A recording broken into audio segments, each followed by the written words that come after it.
Vegas Golden Knights won 5-0 against Calgary Flames tonight, but let's get to the game that truly mattered tonight. From San Jose Sharks fan Tyler here, the San Jose Sharks pull off a miraculous 3-goal deficit in the last 5 minutes of this game against Utah to come back and win in overtime. Sound familiar, eh, Tyler, Golden Knights fan? What a miracle! Oh my goodness, and they didn't even need the power play for most of these goals anyway. Pull the goalie, and all of a sudden around the point, Granlund takes a shot and it's tipped on its way in, and it goes in, and it's perfect.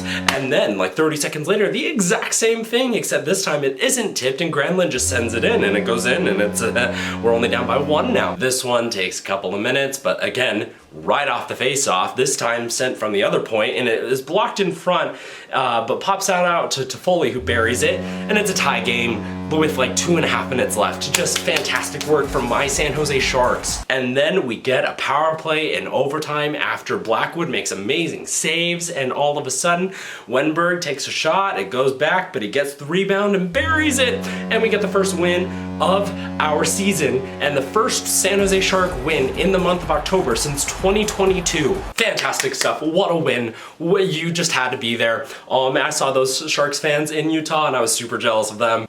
What is happening? What am I wearing? Who? What?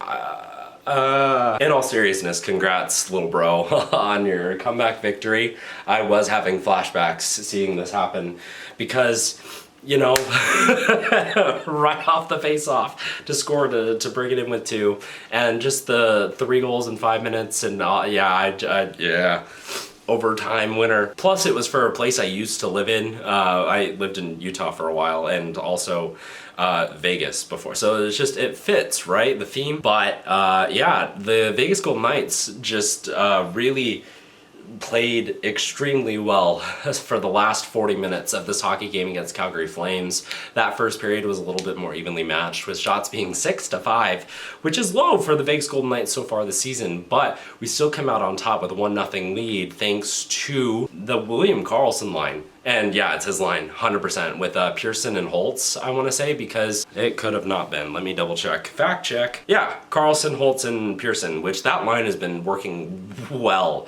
in the last 2 games that it's been assembled. And this goal isn't any of them, it's Petro for his first of the season. Fantastic stuff from him. But really, Holt's game in general has picked up over the last several games, including like the last 2 obviously, but even before that, you could just see he was getting to those places better and putting himself in positions that would allow him to not only pass to these excellent passes that would lead to scoring opportunities, but also to take those chances and shoot as well. And then the second period happened, which Vegas dominated. Calgary didn't have a shot on goal until, what was it, like 3 minutes left to go in the second.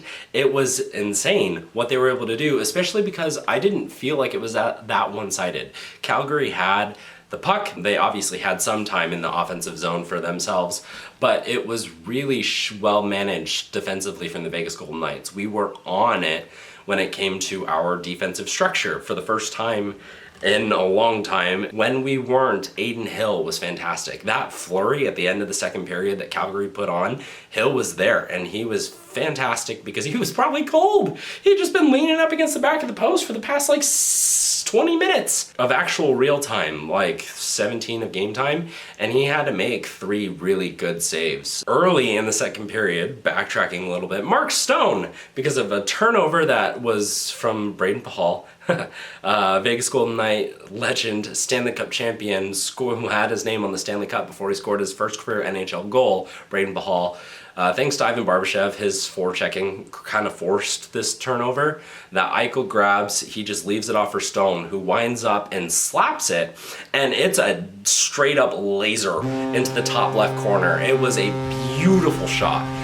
Insane shot to go in. Going into the third, I kind of expected Calgary to be riding the high, but we had a 2-goal lead, and Vegas has been just on it tonight, and so I was hoping for a 60-minute performance. And we got it! This play kind of came out of nowhere, but this line in general, fantastic stuff.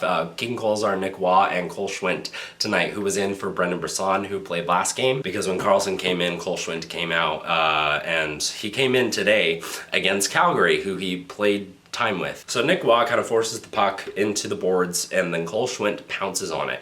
And he sends a laser of a pass to the net, and King Kolesar's just sitting there and just taps it in.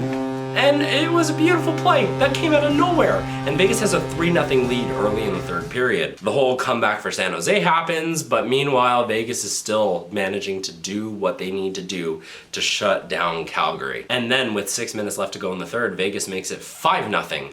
And no, I'm not skipping anything here because these two goals happened within 15 seconds from the same line. Nick Waugh and King Kolesar with the 2-on-1 going up the ice. Nick Waugh with the perfect pass over to King Kolesar, who blasts it and it goes past Vladar, and it's 4-0. And then 15 seconds later, they retake the offensive zone and Nick Waugh just wires one, and it's 5-0 Vegas Golden Knights. Despite some late charge from Calgary, Vegas also tried to continue scoring, which, I mean, Calgary was too, so the best way to keep it a shutout, I guess, which Aiden Hill got Aiden Mountain.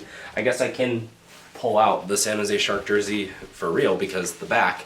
Aiden Mountain gets the shutout against the Calgary Flames. King Kolesar had a 3-point night, the first of his career. Also, the first 2-goal game of his career, which last game we had Brett Howden with his first 2-goal game of his career.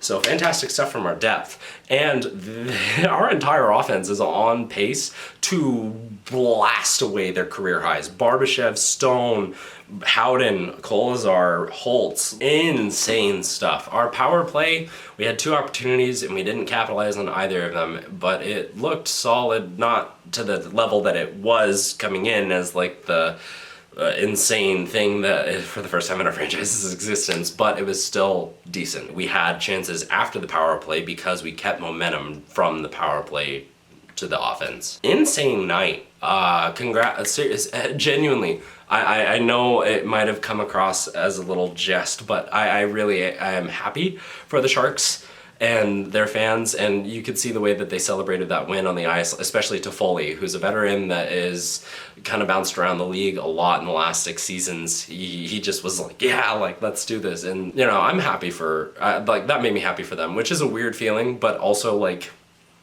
a little bit sad for Utah.